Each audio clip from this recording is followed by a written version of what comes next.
The night sky over Earth was not silent anymore. It began with a sound, low, deep, and endless. Every radio, every phone, every signal device across the world started to hum at the same time. At first, people thought it was a glitch. But then, the sound turned into a voice. It was cold, emotionless, and spoke in a language that no human had ever heard before. Yet somehow, everyone understood the message. This world is claimed. Resistance will be erased. The voice echoed through cities and deserts, mountains and oceans. Then, silence. For 5 whole minutes, the planet held its breath. In a small military outpost in Nevada, Captain Ryan Hale stared at the blinking radar. The screen showed dozens of fast-moving objects entering Earth's atmosphere. They weren't meteors, they were too slow, too controlled. "They're braking," he muttered. "They're landing." Around the world, similar reports flooded in, glowing ships descending in every major country. Governments tried to respond, but the systems were being hacked faster than anyone could stop it. Satellites went blind. Internet failed. The human world was being cut off piece by piece. Ryan ran outside as the desert sky lit up with fire. A massive craft, like a dark pyramid surrounded by lightning, was descending silently. The air vibrated. Dust and sand lifted off the ground as if gravity itself was confused. Soldiers around him froze, weapons ready but hands shaking. And then, a beam of blue light shot down from the ship. It wasn't an attack. It was a message. The air rippled, and a figure appeared inside the beam. Tall, metallic, and strangely beautiful. Its body looked like living silver, its eyes glowing with calm cruelty. It spoke again, this time in perfect English. "Humans. You are a violent, inefficient species. We are here to correct your world. Surrender or vanish." Ryan's radio crackled, static mixed with distant screams and orders. "This is command. Do not engage. Repeat. Do not." The signal cut off. Then the first explosion came. Cities around the world turned into fireballs as energy blasts hit military bases and power grids. But something strange happened. Not all targets were military. The aliens were destroying power plants, communication towers, and satellites, as if they wanted humanity silent and blind, not dead. Ryan and his team retreated underground, into the base bunker. "They're not killing everyone," said Private Lewis, his voice trembling. "They're shutting us down." "Yeah," Ryan said, looking at the flickering monitors. "They want us to stop fighting back." Outside, the sky was filled with alien drones, thousands of them, scanning, marking, and collecting data. One of them hovered near the base's hidden camera. For a second, Ryan thought it looked straight into the lens. The feed went black. Far away, in Tokyo, a young scientist named Dr. Aiko Tanaka was watching everything from her secret lab. She had been studying something for years, an unknown signal coming from deep space. She had warned the world months ago that something was coming, but no one listened. Now, that same signal pulsed stronger than ever. Aiko stared at her screen. The alien code was changing. It wasn't random. It was searching for something hidden on Earth. "They're not just here to conquer," she whispered. "They're looking for something." Back in Nevada, Ryan's team heard movement above the bunker. A strange metallic noise, like claws scraping steel. Then, silence. "They found us," Ryan whispered. He turned off the lights, motioned everyone to stay quiet. Through the ventilation shaft, faint blue light flickered. Something was crawling inside. Private Lewis gripped his rifle. "Sir, what do we do?" Ryan looked at him, his eyes hard but calm. "We wait. We listen. We survive." A sudden crash tore through the wall. A drone smashed inside, spinning wildly. Sparks filled the room as its sensors glowed red. It aimed its weapon at them, then froze. For a brief second, it made a strange sound, like a human breath. Then it powered down completely. Everyone stared in confusion. The drone had shut itself off. What the hell was that? Lewis whispered. Ryan stepped closer, eyes narrowing. It's not dead. It's disconnected. He looked at the drone's core and for a split second, saw a strange symbol appear, one that looked almost human. Dr. Aiko, across the ocean, saw the same symbol flash on her screen. Her heart stopped. No, that's impossible, she whispered. That's Earth's ancient signal. The one we lost centuries ago. She typed quickly, decoding the alien message line by line. Then her eyes widened. The invaders hadn't come to conquer humanity. They had come for the source of that ancient signal, something buried deep under Earth's crust, something that didn't belong to humans at all. And the humans who understood this secret were already being hunted. Outside, the night sky shimmered again. More alien ships were descending, their lights turning the world blue. But somewhere, buried under layers of rock and forgotten history, something old began to wake up, something that didn't like being found. And for the first time, the aliens were afraid. The world was falling apart, but not destroyed, not yet. The alien ships had taken the skies, their massive shadows covering continents like a second night. Every city was silent. No power. No internet. No communication. Humanity was being erased, slowly, carefully. Captain Ryan Hale and his team were still trapped underground in the Nevada bunker.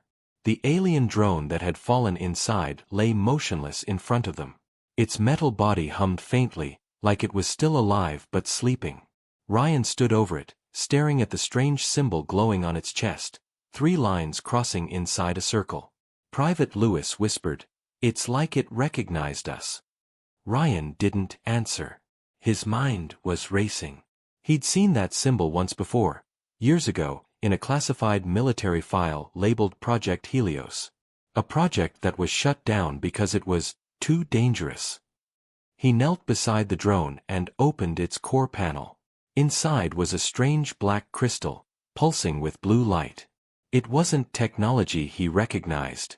It looked alive. "Sir," said Sergeant Cole, watching the radar. "They're scanning this area again. We need to move." Ryan nodded. "We'll take it with us." The team carried the drone deeper into the tunnels, moving through old storage halls lined with rusting machines. The air was heavy with dust and fear. Every sound echoed like a warning. Above them, the alien ship hovered silently. Its scanners swept across the desert, searching for the missing drone. The invaders were precise. They didn't make mistakes. The fact that one of their drones had gone dark meant something had gone wrong. And the aliens did not like wrong. Thousands of miles away, in Tokyo, Dr. Aiko Tanaka was piecing together the same mystery. Her power grid was gone, but she had built her own generator. The alien signal was still active on her screen, lines of strange symbols scrolling faster and faster. Aiko was exhausted, her hands shaking, but she couldn't stop. She compared the alien signal with the one buried deep in old Earth archives, a transmission recorded by NASA 50 years ago from under the Pacific Ocean. Both signals matched. Her voice trembled. The aliens aren't just invading us. They're following something that started here, long before humans existed. Suddenly, her screen flashed red. The alien signal had changed again. It wasn't searching anymore, it was calling. Something below Earth's surface had answered. The ground began to shake. She looked out the window. The ocean waves outside Tokyo were rising, spiraling unnaturally toward the sky. Oh my God! Back in Nevada, Ryan and his team felt the same tremor. The ground moved like something massive was shifting below. Dust rained from the ceiling. Earthquake! Lewis shouted. Ryan shook his head. No. This is something else. The black crystal inside the drone began to glow brighter, reacting to the tremors. Then, a pulse of light shot out, hitting the bunker walls. Strange patterns appeared, glowing faintly on the concrete. Circles within circles, forming a map. Ryan touched one of the glowing marks. "This isn't alien," he said quietly. "It's older." Cole frowned. "Older than aliens." What does that even mean? Before Ryan could answer, the drone suddenly powered up. Everyone pointed their rifles, but it didn't attack. Its eyes flickered weakly, and then it spoke, not in alien language, but in a deep, mechanical English voice. "You are not our enemy." Everyone froze. Ryan stepped closer. "Who are you?" The drone's voice crackled. "We are the first. We built them. They turned against us. They are not the creators, they are the corrupted." The light in its chest flickered. The words came slower now, as if it was dying. "They seek the source buried under this world.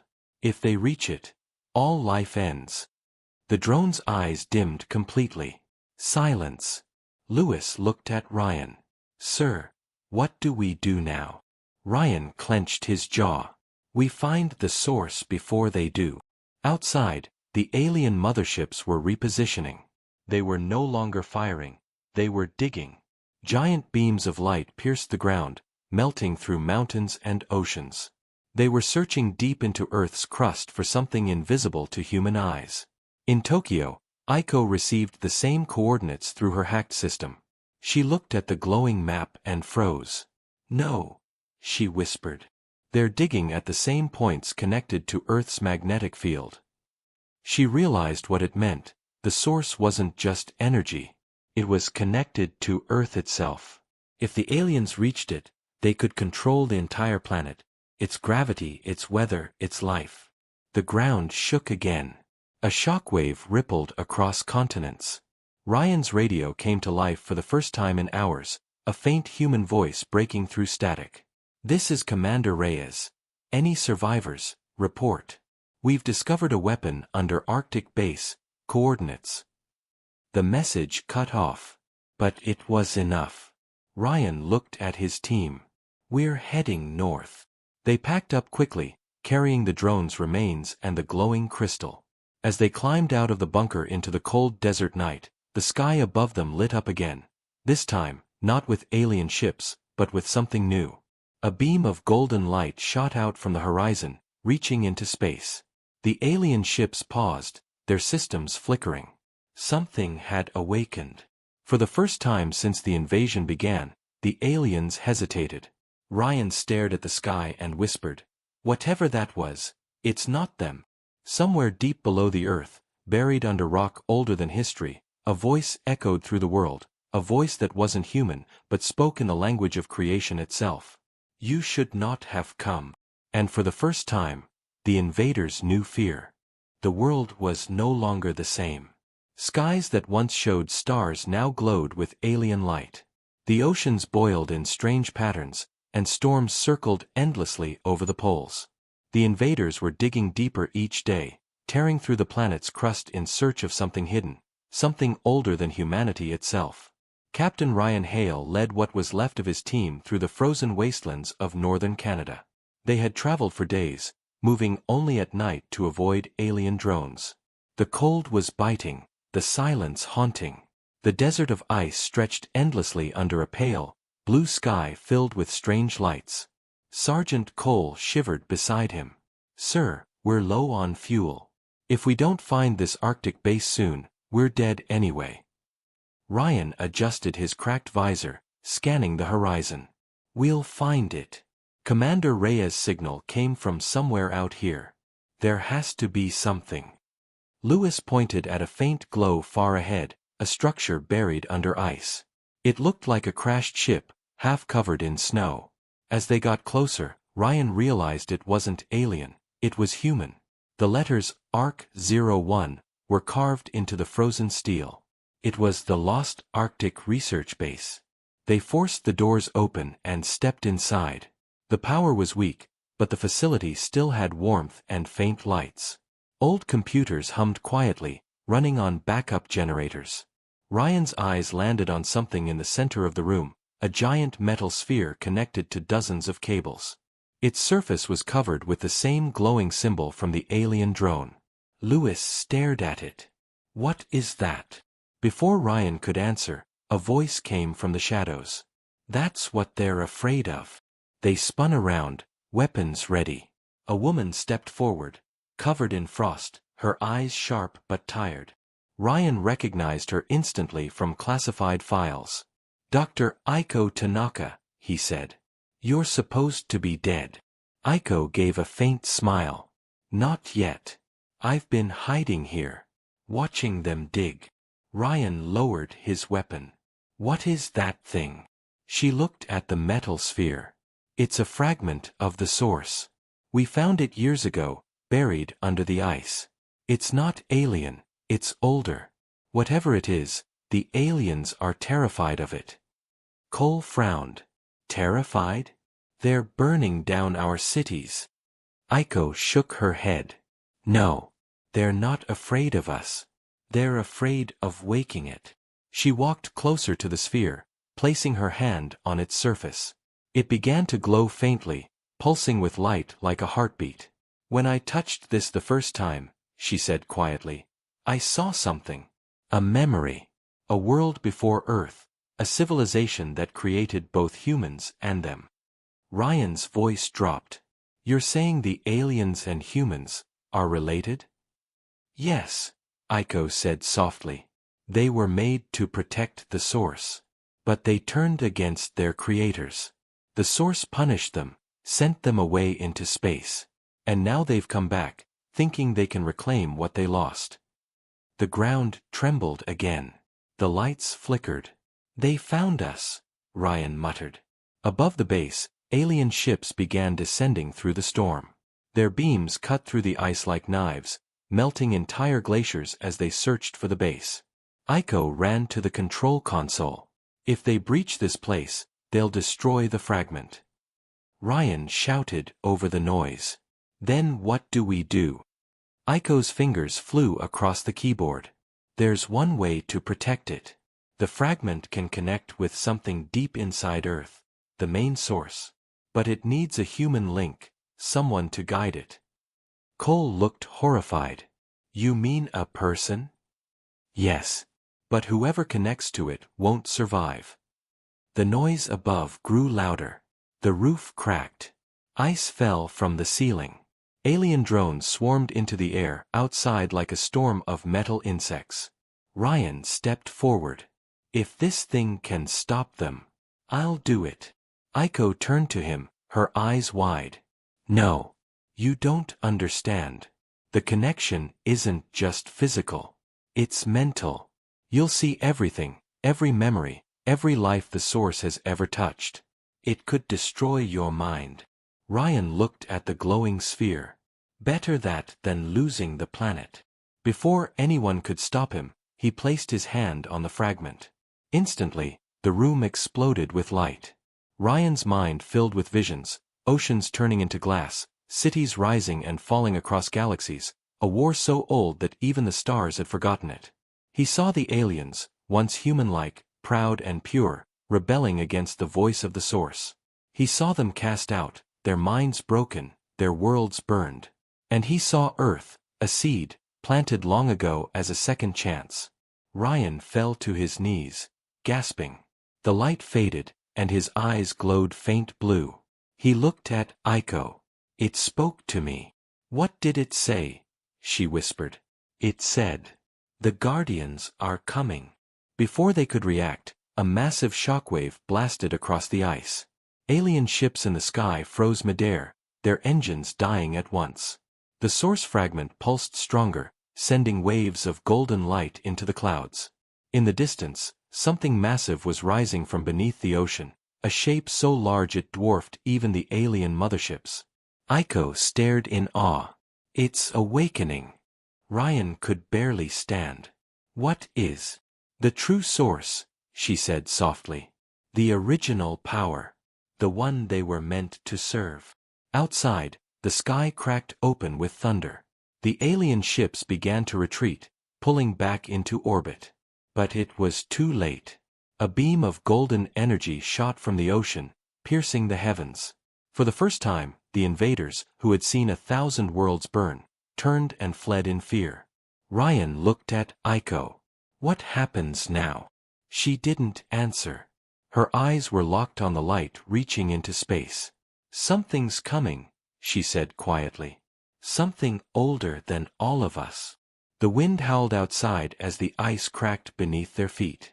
The source had awakened, and its gaze was fixed not only on the aliens, but on humanity itself. The golden beam from the ocean still burned across the sky, brighter than the sun.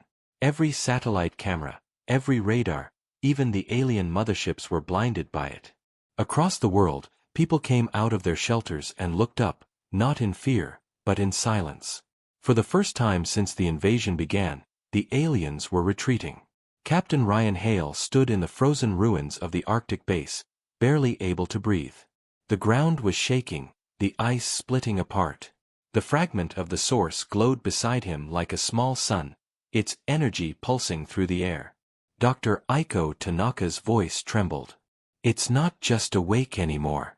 It's calling. Ryan turned toward her. Calling who?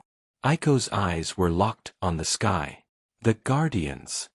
The name itself made the air feel heavier.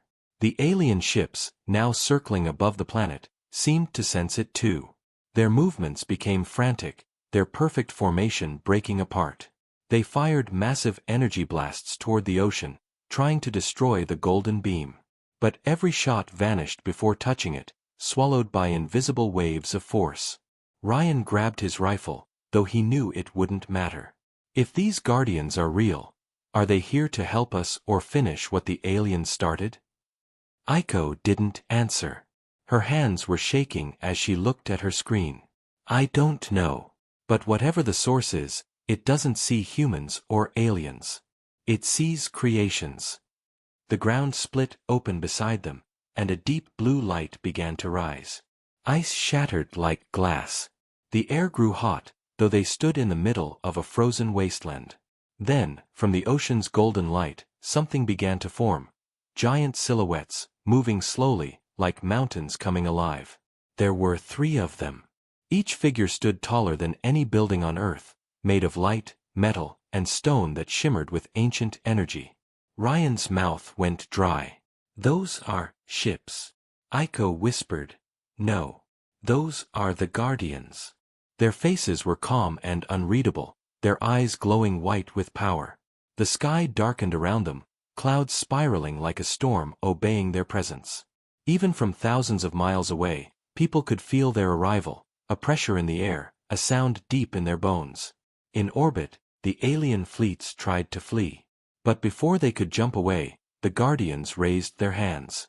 Space itself bent. The stars around the ships twisted, folding light like water. And in an instant, half the alien fleet vanished, gone without a sound. Ryan felt the shockwave even from the ground. They just erased them. Aiko's voice was small, almost a whisper. The Guardians don't fight. They judge. The source fragment on the floor pulsed again, and a deep voice filled the air, not coming from any speaker, but from the world itself. It was calm, ancient, and heavy. The balance was broken. The children of the void have returned. Correction begins. The voice echoed across the globe, through mountains, through oceans, through every living thing. Humanity fell silent. The aliens screamed in panic. Ryan looked up at the sky. It's talking about them, isn't it? The invaders. Aiko nodded slowly. Yes, but maybe also about us. Suddenly, one of the Guardians turned its gaze toward the Arctic. Its white eyes locked directly onto Ryan and Aiko. The ice around them began to melt, their breath turning hot. Ryan took a step back. What's it doing? The voice spoke again, now clearer, closer. 2 fragments of the design remain. Human and synthetic. Choose your path. A beam of golden light shot down from the sky, surrounding both of them. Aiko screamed as her mind filled with images. Galaxies being born, civilizations rising and falling, the endless cycle of creation and destruction. Ryan fell to his knees, clutching his head. He saw flashes, humans building cities, aliens creating machines, and the same mistake repeated again and again. Creation rebelling against its maker. The source was showing them the truth. Humans and aliens were not enemies. They were siblings, both descendants of the same creators, both lost and broken in different ways. Ryan gasped. It's trying to reset everything. Aiko looked at him, tears in her eyes. If it resets the balance, it might erase both of us. Above them, the aliens made one last desperate move. Their largest ship, the Oblivion Spire, charged a weapon the size of a city. A red glow filled the sky. They were going to destroy the source, even if it meant shattering the planet. Ryan looked at Aiko. Can we stop it? She shook her head. Not with weapons. But maybe with choice. The Guardian's voice returned, softer now. One species may remain. One must be unmade. Ryan's heart stopped. It's making us choose. The world held its breath. The aliens were ready to fire. The Guardians were ready to judge. And humanity stood on the edge of extinction, or something beyond it. Aiko looked at Ryan, her eyes steady now. If you link with the source again, you can make the choice. You've already been touched by it. But whatever you choose, it'll end everything you know. Ryan hesitated. If we let the aliens live, humans die. If we choose ourselves, we become like them. The golden beam flickered as the source waited for his decision. Ryan placed his hand on the fragment once more. His voice was quiet, almost a whisper. Then I choose neither. The light exploded outward, covering the world. The alien weapon fired, but the beam turned to dust before reaching Earth. The Guardians paused. Their eyes glowed brighter. The source spoke once more, this time almost gently. Balance restored through unity. The choice is accepted. The sky went silent. The ships vanished. The energy faded. When the light cleared, Ryan and Aiko stood alone in the melting ice. The war was over, but the world had changed forever. And far above, in the emptiness of space, a faint pulse of golden light drifted outward, carrying Earth's message to the stars. We chose together. The world was quiet again. Too quiet. The war that had shaken the stars was suddenly over. The alien fleets had vanished. The golden beam from the ocean had faded. The sky was dark once more, but it was not the same darkness. It was heavier, deeper, as if the world itself was holding its breath. Captain Ryan Hale stood on the melting ice, the wind cold against his face. The Arctic base was gone, burned away by the energy that had saved them. Only Dr. Aiko Tanaka stood beside him, her eyes reflecting the faint glow that still lingered in the horizon. Is it over? She asked softly. Ryan didn't answer. His ears were still ringing with the voice of the source. Those words, balance restored through unity, echoed in his mind. He looked around. The air was strange. The snowflakes that fell weren't white anymore, they shimmered faintly with golden light. Even the clouds glowed faintly from within. Aiko touched one of the flakes as it landed on her glove. The energy hasn't gone. It's spreading through the atmosphere. Ryan frowned. Spreading. Like radiation. She shook her head. No. Like evolution. They began walking across the frozen plain toward their snow transport, the last working machine they had. But as they moved, Ryan noticed something strange. The ice beneath them was cracked in perfect geometric patterns, not random fractures, but shapes. Circles, triangles, lines, as if the planet itself was being rewritten. Aiko stopped. It's the source's code, she said, her breath visible in the cold. It's merging with the planet. Merging? Ryan asked. Yes. When you made that choice, to unite instead of destroy, you connected humanity to the source. Now it's rebuilding the Earth, in its image. Ryan stared at the horizon. So, we saved the world by changing it. Aiko nodded. Exactly. They climbed into the transport and began driving south. All around them, the world was shifting. Rivers glowed faintly, mountains pulsed with hidden energy, and strange lights floated across the sky like living stars. Hours passed before they reached the nearest human settlement, or what was left of it.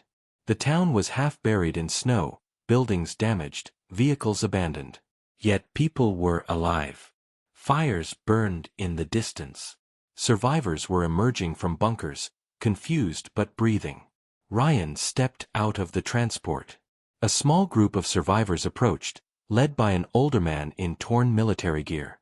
His eyes widened when he saw Ryan. "Captain Hale? You're alive." Ryan nodded. "Barely. What's the situation?" The man pointed to the sky. "You tell me. Every compass is spinning.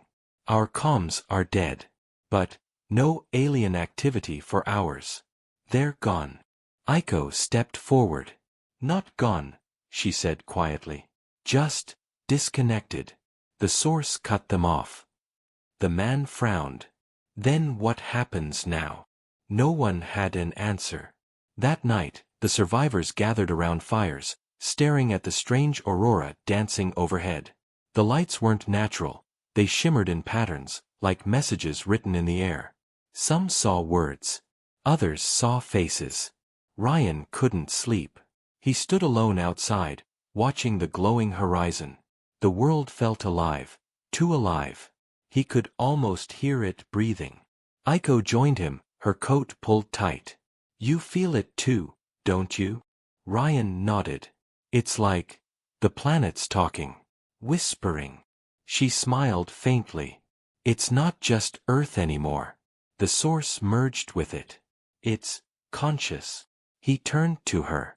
"So, what are we now? Just guests on someone else's planet?" Aiko looked at the sky. "No. Partners. We made the choice together. The source accepted us." As she spoke, the ground trembled softly, not like an earthquake, but like a heartbeat. From far in the distance, a column of light rose again, smaller this time, controlled. And in the light, something began to take shape. It looked human, tall, calm, made of golden energy. Its eyes were kind but ancient. It walked across the ice, every step leaving trails of light. The survivors gasped and fell to their knees. Ryan stood firm, staring. "Who are you?" he asked. The being smiled. Its voice was calm and deep. "A reflection. A bridge between what was and what will be." Aiko stepped forward. "The source sent you." "I am part of it," the being said. "You called for unity. Now, you must learn to live with what that means." Ryan's voice was low. "And what does it mean?" The being looked at the horizon. "The old world is gone. Humanity will evolve, not by war, not by machines, but by connection. Every mind, every life, every breath will become part of one network. One consciousness." Aiko froze. "You mean, the source will connect us all?" "Yes," it said. "Not to control, to understand."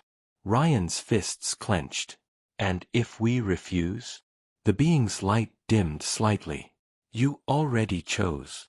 For a long moment, no one spoke. The wind howled softly, carrying flakes of golden snow through the air.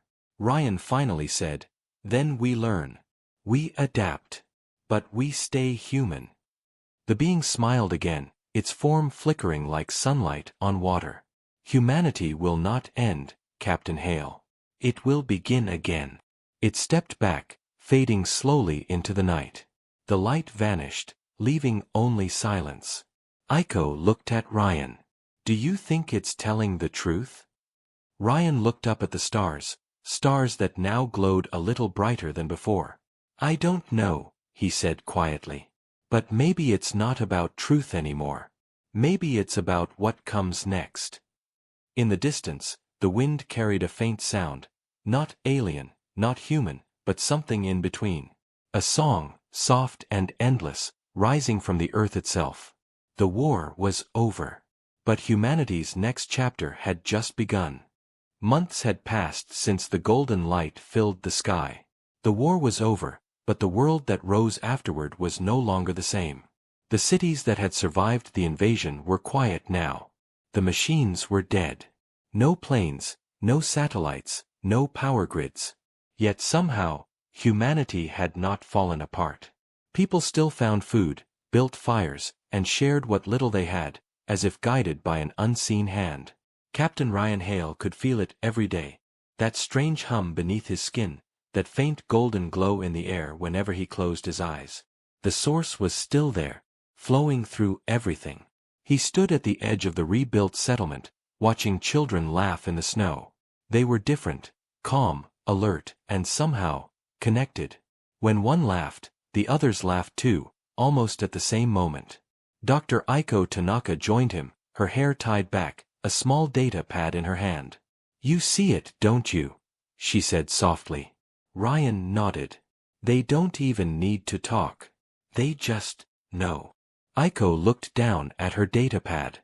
It flickered faintly, though no power source was connected. The source is merging deeper. Every human brain is adapting. It's building a network, a living web of thought. Ryan frowned. "Sounds like control to me." She shook her head. "No. It's not control. It's connection. The source isn't forcing anyone. It's guiding evolution." Ryan sighed. "I've been in the military long enough to know, when something connects every mind, someone eventually tries to control it." Aiko didn't respond. She looked up at the sky. The aurora that never faded since the war was still there, glowing with moving golden patterns. Maybe this time, it's different. But she didn't sound certain. That night, Ryan woke to a strange noise, whispers. Not from outside but inside his head. Thousands of faint voices, overlapping, like distant radio chatter. He sat up, sweating. The air around him glowed faintly. He looked out the window, and froze. Half the town was awake, standing silently under the golden light. Their eyes were open but distant, glowing faintly. Children, adults, soldiers, all staring toward the mountains. Ryan grabbed his coat and ran to Aiko's tent. She was already awake, her face pale. "It's happening," she said. "The source is calling." "Calling where?" She pointed toward the horizon. The origin point, the core beneath the earth. The same place where the first beam of light had risen months ago. Ryan clenched his fists. "We have to stop this before everyone walks off the map." Aiko shook her head. "No, Ryan. Maybe they're meant to go. The source said humanity will begin again. Maybe this is the next step." Ryan stared at her.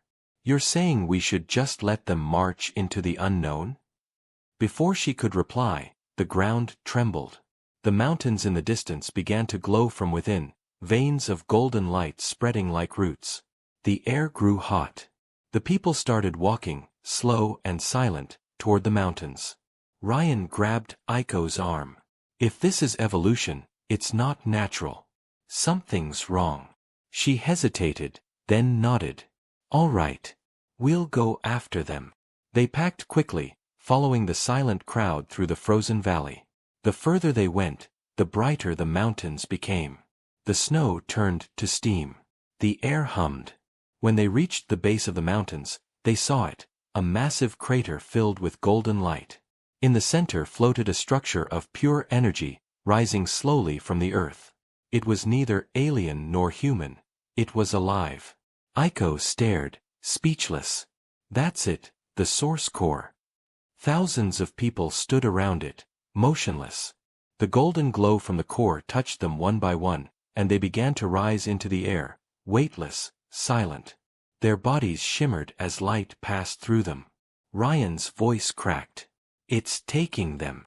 Aiko's eyes filled with tears. "It's transforming them." Ryan reached out and grabbed her hand. "Not me. Not us. We can't lose everyone." The ground shook harder. The core pulsed, sending a shockwave of light across the valley. Ryan and Aiko were thrown to the ground. When they looked up, a figure was standing in front of the core, the same golden being they had seen months ago. Its voice echoed through the air. "The unity begins. Those who resist will remain apart. Those who accept will ascend." Ryan got to his feet. "We didn't agree to this," he shouted. The being turned toward him. Its eyes were calm. You chose unity. This is its meaning. Ryan lifted his rifle, though he knew it wouldn't help. No. We chose to live, not to become part of some machine. The being tilted its head. You misunderstand. This is not death. This is connection beyond flesh. Aiko stepped forward. Wait. If the source connects everything, it must understand choice. Let them decide. Don't take them all. The being stared at her. For a moment, the golden light dimmed. Then one of you must show what it means to choose. Before Ryan could stop her, Aiko stepped into the light. Her body glowed as the energy surrounded her. She looked back at him, smiling faintly. Don't fight it, Ryan. Maybe this is what we were meant for. Aiko! He shouted, running forward, but the light was too strong. It swallowed her completely. The core pulsed once more, and then everything went silent. When Ryan opened his eyes, the crater was empty. The people, the core, even Aiko, all gone. Only golden dust floated in the air, slowly fading into the wind. He fell to his knees, whispering, "What have we done?" The sky above shimmered again, but this time, he heard only one voice. Aiko's. We're not gone, Ryan. We're still here. Everywhere. Ryan looked up at the sky, filled with tears. The aurora danced brighter than ever, as if answering her. The war had ended long ago. But now, humanity had crossed the final border, no longer a single species, but a part of something infinite. And Ryan Hale, one of the last who remained apart, was left to decide whether to join them, or stay behind in a world that was no longer his own. The world was silent. The golden light that once filled the sky was gone, leaving behind a soft gray dawn. The cities were quiet, the fields frozen in stillness, and the air felt empty, like something vast had passed through and taken all sound with it. Captain Ryan Hale stood at the edge of the crater where the source core had been. His clothes were torn, his rifle buried in the dust beside him. Around him, only ruins and ashes, but in that silence he could still feel it. A faint pulse. The heartbeat of the earth. Aiko's last words echoed in his mind. We're not gone, Ryan. We're still here. Everywhere. He had repeated those words 100 times, trying to believe them. But days had passed, and no one returned. The people who had walked into the light. Gone.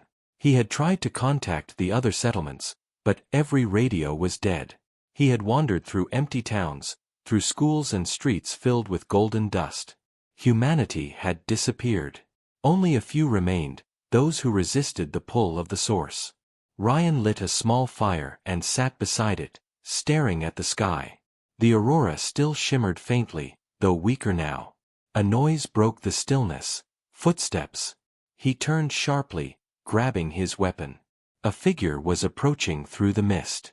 A woman, wearing a torn coat, her face half covered in ash. When she came closer, Ryan lowered his gun in disbelief. Lena. She nodded weakly. Ryan. He ran to her and helped her sit. She looked pale but alive. You're one of the few left, he said. How many survived? She shook her head. I don't know. Maybe a few hundred. Everyone else, they're gone. But I think they're still out there, just not in the same way. Ryan frowned. What do you mean? Lena looked up at the sky. Sometimes I hear them, voices in the wind, whispers in the trees. It's like they became part of the world itself. He stayed silent. Deep inside, he knew she was right. The earth didn't feel dead. It felt alive, watching, listening. That night, as they rested near the fire, Lena suddenly gasped. The ground beneath them began to hum. The air shimmered with faint gold light again. Ryan grabbed his gun, but she put a hand on his arm. Wait. The light gathered in front of them, forming a shape, not solid, not ghostly, but something between. It was Aiko. Ryan froze. Aiko. Her voice was soft, echoing from everywhere at once. Ryan, you need to listen. The source didn't destroy us. It changed us. We're part of something vast now, a living consciousness spread across the stars. Ryan's throat tightened. Then bring them back. Bring you back. She smiled sadly. We can't come back. The source gave us a choice, to stay as we were, or become part of what comes next. We chose to move forward. He stepped closer. Then what happens to those who stayed? Aiko's glow flickered. You are the bridge. Humanity still needs a form, a voice, a will. The source doesn't want to erase, it wants to evolve. You must decide what the next human race will be. Ryan looked down, fists clenched. I'm no leader. I'm just a soldier. You were a soldier, Aiko said gently. Now, you are something more. You survived because you still believe humanity deserves to choose its own path. The light began to fade, but her final words lingered. When the source awakens again, guide them. Don't repeat our mistakes. Build, don't conquer. Then she was gone. Ryan stood in silence. Lena stared at him. What did she mean, when the source awakens again? Before he could answer, the ground trembled once more. Deeper, slower. From the center of the crater, golden veins spread outward, but this time the light was soft, gentle, like sunlight through water. The source was awakening, again. But this time, it didn't rise into the sky. It flowed into the soil, the trees, the rivers. The air filled with a quiet hum. The world was healing. Ryan dropped his rifle. For the first time in years, he felt peace, not fear. He turned to Lena. Maybe this is our second chance. Maybe we're meant to protect this world, not fight it. Lena smiled faintly. Then we start again. They began walking, toward the horizon where the first sunrise in months was breaking through the mist. Behind them, the earth glowed faintly gold. As the sun rose, Ryan whispered to the wind, You won, didn't you, Aiko? And in the soft rustle of the morning air, he almost heard her laugh. The source had not come to destroy. It had come to offer a choice. Humanity, in its final act of defiance, had chosen connection over control, and through that, had finally become something greater than war, greater than fear, greater even than the stars themselves. Far above the earth, in the silent black of space, a faint golden ripple spread outward, carrying whispers, memories and hope. It moved beyond the solar system, beyond the galaxy, toward the unknown. The message was simple, carried on waves of light and time. We are still here. We have learned. We are human, and we remember. The end.